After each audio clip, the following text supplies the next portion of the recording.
Welcome into Monday's edition of the Big 12 Minute. I'm your host, Mitch Gerber.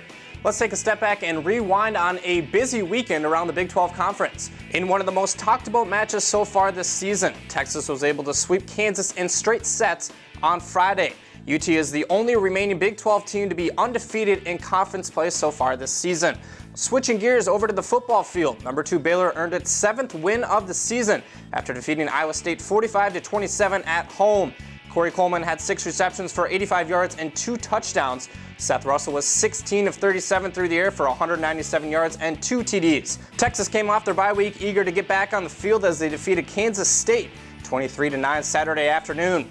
Gerard Hurd was 10 of 15 for 99 yards, while Tyrone Swoops racked up 50 yards on the ground and 3 touchdowns in the game.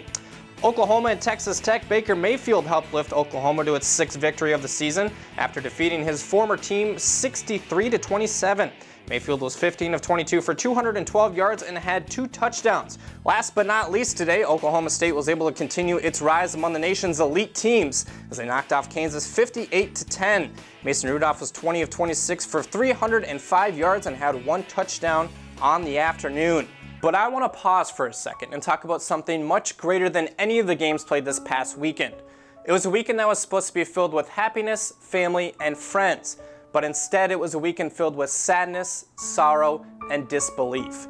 It was a weekend that was supposed to be spent celebrating one of the greatest homecoming traditions in the entire country, but instead it was a weekend spent mourning the loss of 4 innocent lives and at least 46 other injuries in a homecoming parade tragedy.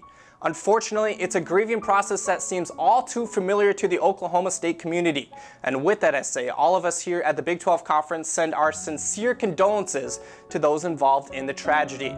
As you always have done, stay strong and fight on, Oklahoma State.